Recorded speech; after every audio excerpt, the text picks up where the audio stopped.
நான் ID heavy vehicle எலக்ட்ரிஷியனாக work பண்ணிட்டு இருந்துட்டு ஐடி செக்டாருக்குள்ளே போக முடியுமா அப்படின்னு சந்தேகப்பட்டுக்கிட்டு இருக்க எல்லாருக்காகவும் தான் இந்த வீடியோ. பர்குணன் அப்படின்ற நம்ம ஸ்டூடெண்ட் வந்து பார்த்தீங்கன்னா ஒரு எலக்ட்ரிஷியனாக இருந்துட்டு இப்போ வந்து பார்த்தீங்கன்னா ஒரு சூப்பர் கம்பெனியில் சாஃப்ட்வேர் டெவலப்பராக பிளேஸ் ஆகியிருக்காரு. அவர் கொஞ்சம் நேரம் பேசுவார், அதை கேட்டுட்டு வந்துருங்க. என்னோட பேர் பர்குணன். நான் பரமக்குடியில இருந்து வரேன். முன்னாடி நான் ஹெவி வெஹிக்கிள் எலக்ட்ரிஷியனாக இருந்தேன். மறுபடியும் ஐடி ஃபீல்டு மாறலாம் அப்படின்னு சொல்லிட்டு நினச்சேன். வெங்கட் சாரை மீட் பண்ணேன். நிறையா கைடன்ஸ் கிடச்சிது. படிக்கிறதுலேருந்து இன்டர்வியூ செஷன் எல்லாம் புரிகிற மாதிரி நல்லா சொல்லி கொடுத்துருந்தார். இப்போ வீட்டில் எல்லாரும் ஹாப்பி.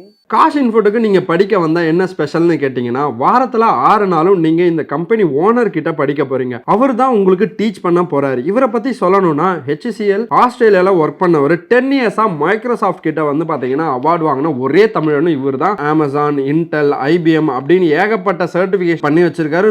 24 இயர்ஸ் ஆஃப் எக்ஸ்பீரியன்ஸ் வந்து பார்த்தீங்கன்னா ஐடி இண்டஸ்ட்ரியில் இருக்குது. இவர் மட்டும் இல்லாமல் ஒரு டெக்னாலஜிக்கும் அந்தந்த சப்ஜெக்ட் மேட்டர்ஸ் எக்ஸ்பர்ட் உங்களுக்கு டீச் பண்ணுவாங்க. இவரோட நேம் வந்து பார்த்தீங்கன்னா பர்குணன். பரமக்குடியில இருந்து வராரு. 2018 பாஸ்ட் அவுட். BSc எலக்ட்ரானிக்ஸ் முடிச்சிருக்காரு. எலக்ட்ரானிக்ஸ் முடிச்சுட்டு கொஞ்சம் இயர்ஸ் வந்து பாத்தீங்கன்னா ஹெவி வெஹிக்கிள் எலக்ட்ரிஷியனா ஒர்க் பண்ணிட்டு இருந்திருக்காரு. ஸோ ரொம்ப நாளா அதே இதுல இருந்து ஐடி செக்டாருக்குள்ள மாறணும் அப்படின்ற அவரோட இன்ட்ரெஸ்ட் மாறி நம்ம கிட்ட வந்திருக்காரு. அவர் எப்படி ஐடிக்குள்ள போகணும் அப்படின்ற எந்தவித ஐடியாவும் இல்லாம நம்ம கிட்ட கைடன்ஸ் வாங்கிட்டு அந்த கைடன்ஸ் மூலமா இப்ப சூப்பராகவே ஒரு நல்ல கம்பெனில பிளேஸ் ஆயிருக்காரு. ஸோ இந்த கைடன்ஸ் எங்க கிட்ட இருந்து வாங்கும்போது அவர் எங்களை பண்ண டார்ச்சலுக்கு அளவே இல்லை. ஸோ என்னென்னலாம் பண்ணாருன்னு அப்படின்னு பாத்தீங்கன்னா, நம்ம கொடுக்குற ஒவ்வொரு இதுலயுமே வந்து பாத்தீங்கன்னா அவரோட இன்ட்ரெஸ்ட் மூலமா நிறைய டவுட், எக்கச்சக்கமான டவுட். எலக்ட்ரிஷியனா தான் நான் இருந்தேன். என்னோட கம்யூனிகேஷன் ஸ்கில்ஸ் எப்படி நான் வளர்த்துக்கிறது, என்னோட டெக்னிக்கல் ஸ்கில்ஸ் எப்படி வளர்த்துக்கிறது, நான் எப்படி கோட் பண்ணுவேன், அதை நான் எப்படி பிராக்டிஸ் பண்ணணும் அப்படின்ற எங்க ஸ்டாஃபை பிடிச்சா அப்படி பண்ணிட்டாருங்க. ஸோ இதுதான் வந்து பார்த்தீங்கன்னா அவரோட இன்ட்ரெஸ்ட்டை ரொம்பவே முக்கியமாக காட்டுது. அவர் பண்ண ப்ராஜெக்ட்ஸ், அவர் பண்ண ஒர்க் அவுட்ஸ் எல்லாமே நம்ம கிட்ட இருக்கு. ஸோ அவர்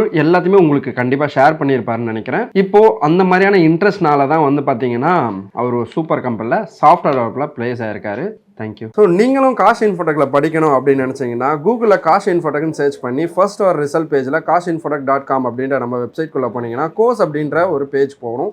அந்த பேஜ்குள்ளே நம்ம என்னென்ன கோர்சஸ்லாம் லிஸ்ட் பண்ணியிருக்கோம், நம்மக்கிட்ட என்னென்ன கோர்சஸ் இருக்குது, அதில் என்னென்னலாம் டாபிக்ஸ் நம்ம கவர் பண்ணுறோம், அதுக்கு எவ்வளோ மந்த்ஸ் டியூரேஷன் எல்லாமே நம்ம கொடுத்துருப்போம்.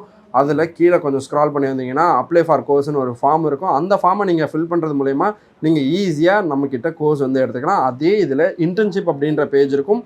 அந்த இன்டர்ன்ஷிப் அப்படின்ற பேஜ்குள்ளே வந்தீங்கன்னா என்னென்ன டிபார்ட்மெண்ட்டுக்கு ஓரியன்டாக இன்டர்ன்ஷிப் இருக்குது, வேறு என்னென்ன MBA இன்டர்ன்ஷிப், ஆர்ட்ஸ் அண்ட் சயின்ஸ்க்கான இன்டர்ன்ஷிப் எல்லாமே நம்ம வந்து ப்ரொவைட் பண்ணிருக்கோம். ஸோ அதை கிளிக் பண்ணிங்கன்னா அந்த இன்டர்ன்ஷிப் எவ்வளோ டியூரேஷன், அதுக்கு அப்ளை பண்ணுறதுக்கான ஒரு ஃபார்ம் எல்லாமே இருக்கும். நீங்கள் ஈஸியாக இன்டர்ன்ஷிப்பும் அப்ளை பண்ணிக்கலாம். ஸோ அப்படியே கீழே கொஞ்சம் ஸ்க்ரால் பண்ணி பார்த்தீங்கன்னா பிளேஸ் ஸ்டூடெண்ட்ஸோட டீட்டெயில் எல்லாமே இருக்கும். அவங்க என்னென்ன டொமைனில் பிளேஸ் ஆகிருக்காங்க, அவங்க என்ன டெவலப்பராக, என்ன இன்ஜினியராக பிளேஸ் ஆகிருக்காங்க அப்படின்ற எல்லா டீட்டெயிலையும் கீழே நம்ம கொடுத்துருப்போம். அவங்க என்ன இயர் பாஸ்ட் அவுட், அவங்களோட டெஸ்டிமோனியல்ஸ் எல்லாமே அட்டாச் பண்ணியிருக்கோம். ஜஸ்ட் பாருங்கள். ஓகேவா?